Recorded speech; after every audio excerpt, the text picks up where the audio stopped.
Hello Busy Bees, April here today at Two Sister Bee Studio, and today I am working on getting my budget back on track. I have been taking the winging it approach lately, and while I've been keeping all my bills paid, I am saving nothing. So let's wrangle this back in and start from scratch.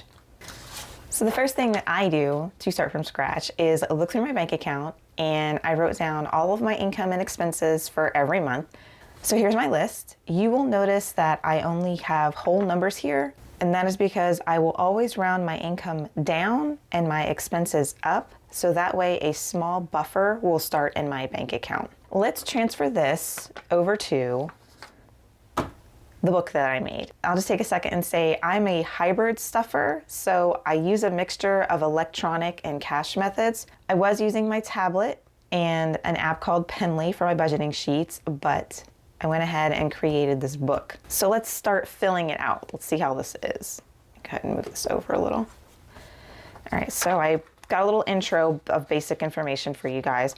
So the first page is the debt tracker, and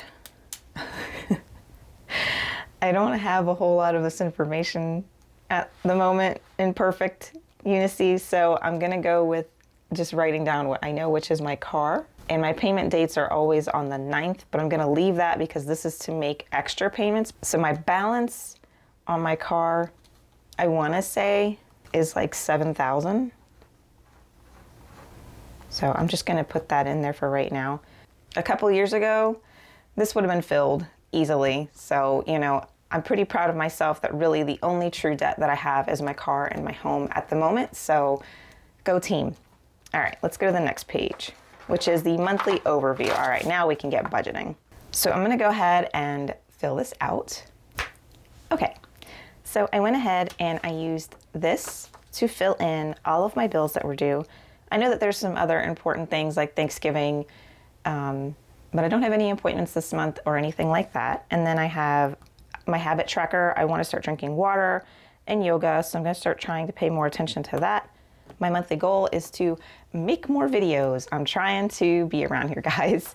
My to-do list is to finish some of the projects that I've been working on. I've got a lot of stuff in store for you guys. So that is my monthly overview. Now, I'm a monthly budgeter. If I was a weekly budgeter, what I used to do was, so my husband would get paid on Fridays, and what I would do is I would say, okay, it's Friday, so that means everything from this Friday to this Friday needs to be paid with that paycheck. And that was how we started to get ahead of our bills instead of just like letting them keep piling on us. So every Friday I would have paid Netflix, our internet, and my car bill. And it might have taken a little while to get all those funds together, but that was the goal. And that's really how my financial journey started, was every Friday to pay all of those that were due that week ahead. So just a little tip for you guys if you're looking for tips. You might not want a tip, I don't know. But okay, let's take this information and move on to the next page, which is the income and expenses sheet. So I'm gonna go ahead and fill this out. So there's my income. Now I fill in my debt, living expenses. Let's add up the total amount of these. Okay, so my total living expenses is 1,006. And now I move on to my essentials, which is my gas, kitty cats, and groceries. And I don't actually do an overage buffer for my essentials. I do it in my living expenses, so I'm gonna go ahead and add that. So that's actually 1,031. Okay, so I know that this is 650. So now I'm gonna take my income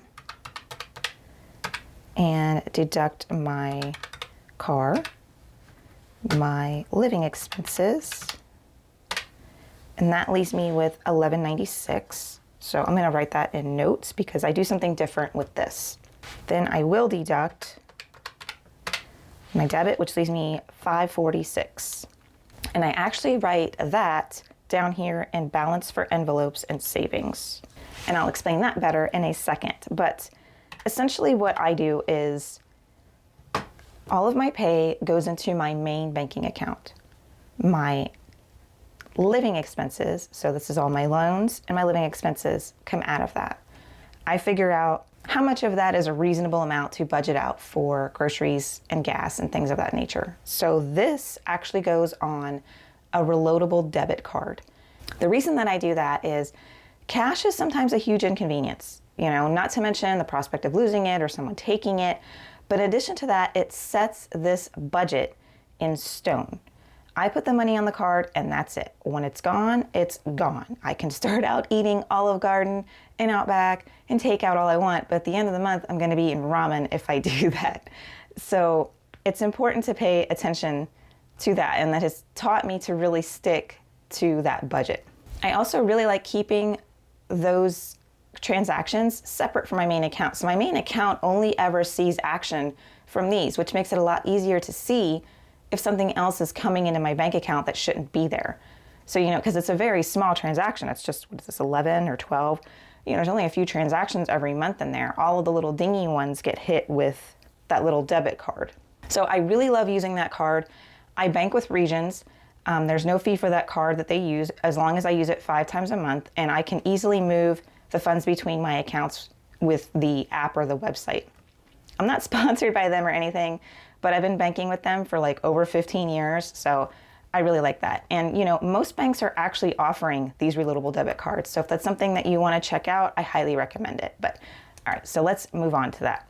So that $546, this is where I do my cash stuffing, but I do it electronically. I don't feel the need to pull that money out just to put it right back in a couple of months or days or weeks or whatever. So moving on to my envelopes and savings. So the balance from expenses, that's the prior sheet, is $546. All right, so I'm a little rusty and I shouldn't have filled that out yet. So the first thing that you do is just the $546 balance. We'll get into the rest in a second, but let's go ahead and actually fill this out. So on my little notes here, I wrote down the things that I would need to cash stuff for. So that's my property taxes, my car insurance, house insurance, tax and tag, health, things of that nature. There are some other ones in there, but I can't stuff them every month. So I just kind of put in what I can, where I can, but there are some things I have to stuff every month or I won't make it when it's due, like property taxes, my 6-month car insurance, my yearly house insurance, tax and tag. That stuff I can't bend on, because if I can't pay it, I'm gonna lose my house or my car, and that's not what I want.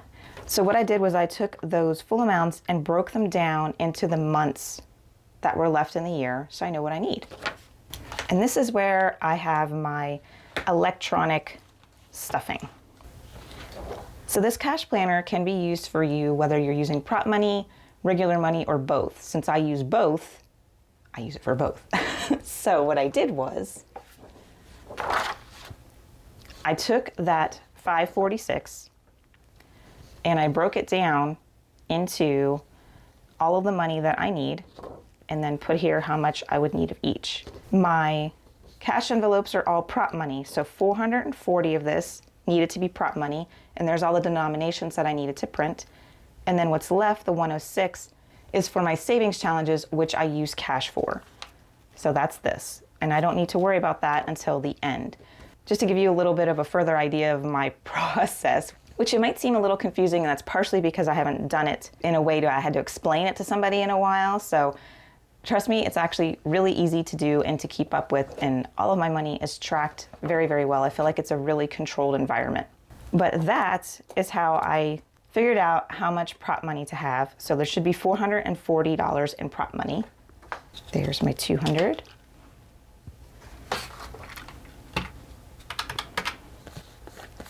Here's 50, 20, 40, 60, 80, 120,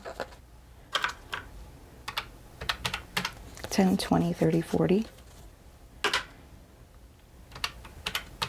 5, 10, 15, 20, 2, 3, 4, 5, 6, 7, 8, 9, 10. And there's my 440 that I needed for my electronic envelopes. So I start with my home insurance, and I have a little tracker in the back, as you can see here. And I have my goal of 900. 75 is each little thingy. We just paid it, so this isn't due for another year, so by the time it's due again, I'll have it. So let's get our 50, 75 ready to go. I'm gonna go ahead and put that in there and color the tracker. There it is, and we put it away. I only have one binder, but if you had more than one, you could say which one it's in, but this is the only one that I have. Next is my car insurance, and it's $612 a year. So that is it is $612 every 6 months. So that's $102 every month. I already have some cooking in here. So here's I'm gonna use this one, my 101, 2. I'm gonna go ahead and put that in there.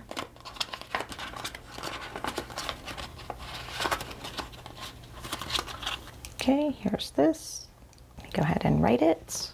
And now my total in there is 204.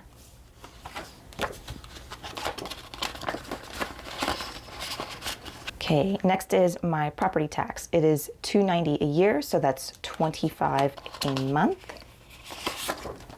And we just recently paid this as well, so it is starting over. I'm gonna write it first. Get my 25.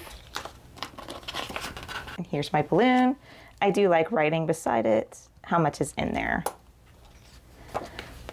Okay.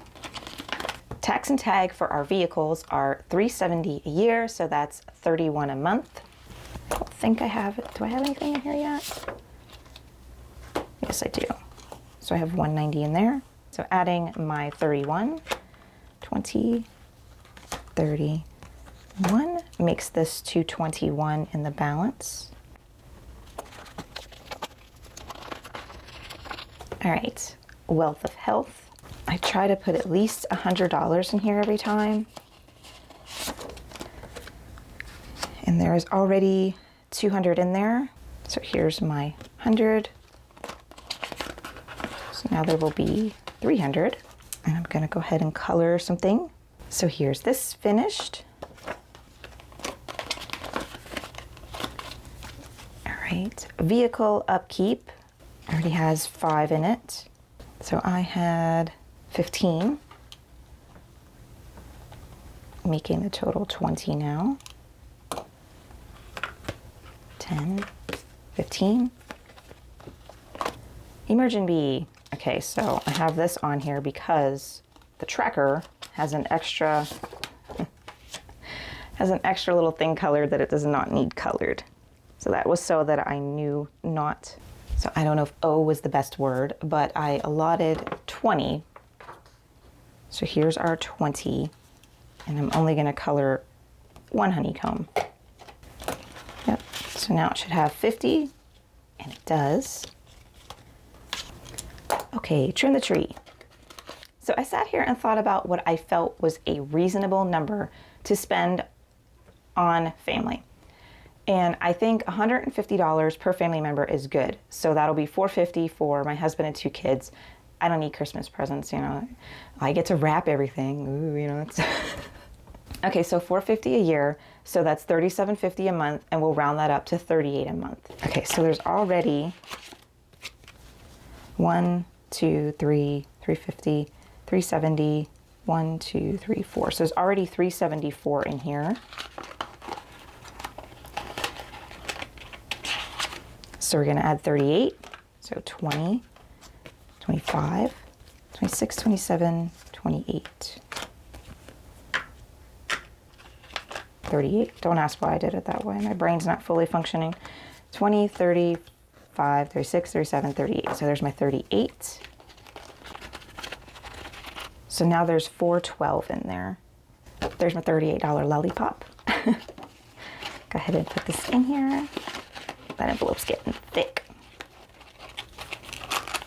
What's that called? Bill exchange. You're gonna have to bill exchange that one. Okay, birthdays. So the same thing with Christmas. What is a reasonable amount for everybody to get for their birthdays? So I think 100 is plenty for every family member to get a cake and a special item. So I'm actually including myself in that one. So that would be $400 a year, and divide that by 12. That's $34 a month. There's already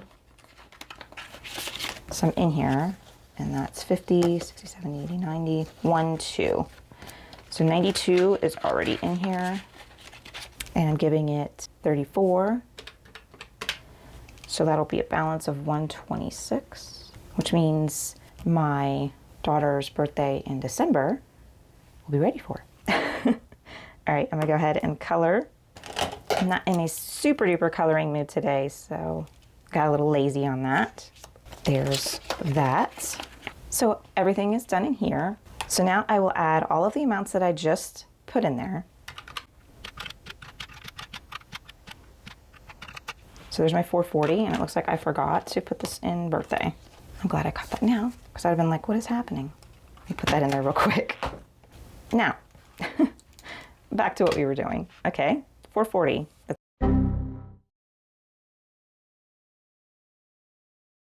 The reason that that's even a little slightly confusing for me right now is because I was not pulling cash out for my savings challenges. I was doing it digitally. So since I'm changing my budgeting around slightly, I really should have done this and then wrote on the page prior the 106 and not even counted it in this balance, but because technically the balance is 440.